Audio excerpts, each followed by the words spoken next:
السلام علیکم، میرا نام پروفیسر ڈاکٹر صادق میمن ہے۔ آج ورلڈ ہیپیٹائٹس ڈے ہے اور ہمارے ساتھ جو ہیں وہ پروفیسر وسیم جعفری صاحب ہیں۔ تو ورلڈ ہیپیٹائٹس ڈے کے حوالے سے ان سے ہم ایک سوال پوچھیں گے۔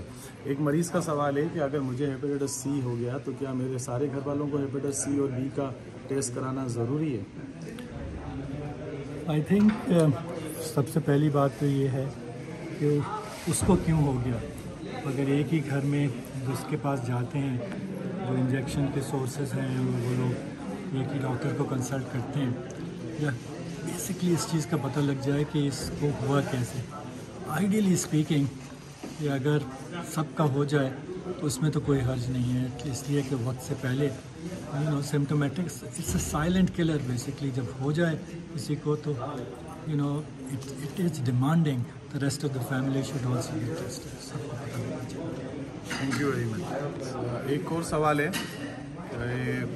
اگر ہیپیٹائٹس سی ہو جائے تو کیا اس کا اس طرح کا علاج ہے کہ پھر کبھی نہیں ہوگا ایک دفعہ علاج ہونے کے بعد؟ جی، علاج جو ہے وہ اس وائرس کا ہوا ہے، ایٹ دا سیم ٹائم اس سے کوئی امیونٹی نہیں ڈیولپ ہوئی کہ آئندہ کبھی نہیں ہوگا۔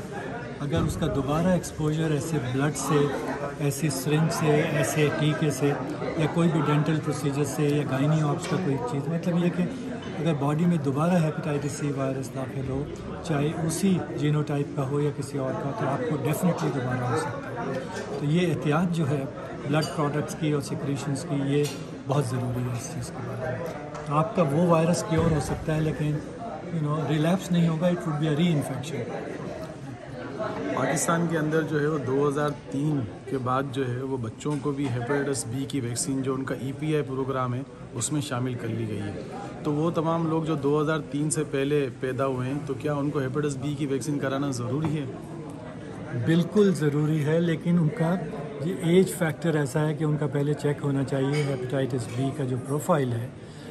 ہو سکتا ہے ان کو ہو چکا ہو اور وہ چل رہا ہو، تو اس میں آپ کتنی بھی ویکسین دے دیں گے اس سے کوئی فرق نہیں پڑے گا۔ تو لہٰذا اگر برتھ ڈوز اور اس کے جو فالوئنگ چیز ہے وہ چیز نہیں ہوئی ہے تو 100%، جیسے کہ یہاں پہ آپ دیکھیے کتنی دفعہ کیمپینز چلتی ہیں، جی ویکسینیشن کے لیے کیمپ لگا ہوا ہے، کچھ کر رہا ہے، تو بھائی کیمپ تو لگا ہوا ہے، لیکن جن لوگوں کو، اور کتنے لوگ آتے ہیں کلینکس میں، پھر پتہ لگتا ہے کہ ہم تو ویکسینیشن کرا چکے ہیں۔ تو جب آپ کو آلریڈی ہیپیٹائٹس بی وائرس ہو تو آپ لاکھ ویکسینیشن کراتے رہیے، لیکن آپ کو وائرس اپنی جگہ پہ رہے گا۔ تو لہٰذا اگر نیو بورن کو خاص طور پہ برتھ ڈوز مل گئی ہے اور اس کے بعد اس کا اسکیڈول ہے 3 انجیکشنس کا، وہ پورا ہو جاتا ہے، تو ایٹ لیسٹ جو بھی ہے وہ ہی اور شی دونوں سیف ہیں۔ لیکن اگر نیو بورن کو نہیں ملی برتھ ڈوز ویکسین کی تو اٹ از مینڈیٹری کہ آپ اس کو چیک تو کریں کہ اس کو آلریڈی ایکسپوجر تو نہیں ہو چکا تھا۔ جی سر، پاکستان کے اندر ہیپیٹائٹس سی جو ہے کم و بیش 6% کو ہے اور ہیپیٹائٹس بی جو ہے تقریباً 2.5 سے 3% لوگوں کو ہے۔ دنیا میں پاکستان جو ہیپیٹائٹس سی کے حوالے سے سر فہرست ہے۔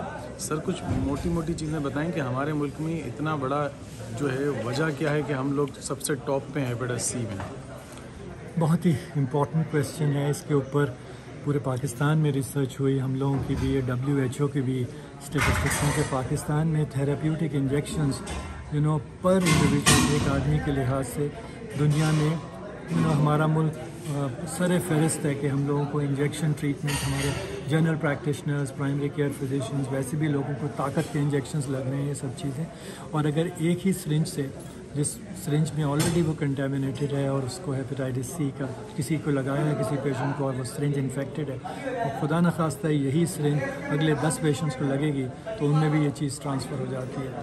تو انفارچونیٹلی پاکستان کا انسیڈنس ایٹ لیسٹ جو اس وقت ساری چیزیں موجود ہیں تھراپیوٹکلی اور انفیکٹڈ سرنجز اور انجیکشنز کی وجہ سے یہ چیز اتنی بڑی ہے۔ لیکن اس کے علاوہ آپ کا ڈینٹل ٹریٹمنٹ ہے، OB-GYN کا ٹریٹمنٹ ہے، کچھ بھی بلڈ ٹرانسفیوژن ہمارے ملک میں اویلیبل تو ہے، اور جہاں تک کہ اسٹیٹسٹکس ہیں پورا ٹیسٹ کیا جاتا ہے، لیکن ایٹ دا سیم ٹائم مانیٹرائزیشن بھی ضروری ہے ان ساری فیسلٹیز کی، کہ کہیں اب جیسے یہ ڈائلسس کی مشینز ہیں، فرام لوگوں کے کڈنی کی پرابلم کی وجہ سے اگر ایک مشین کو آلریڈی انفیکٹڈ ہے اور 10 پیشنٹس کی ڈائلسس، ہیپیٹائٹس سی کا ڈائلسس پیشنٹس میں پاکستان میں بہت ایگزیجریٹڈ فگرز ہیں، اسی طرح ہیپیٹائٹس بی کا بھی ہے فور دیٹ میٹر۔ تو انفارچونیٹلی یہ لوگ جو ڈائلسس پہ ہوتے ہیں ان کے اندر انسیڈنس قدر دنیا میں زیادہ ہے، لیکن ہمارے یہاں تو بہت زیادہ ہے ان کا انسیڈنس. بہت شکریہ سر. بہت بہت شکریہ. Thank you.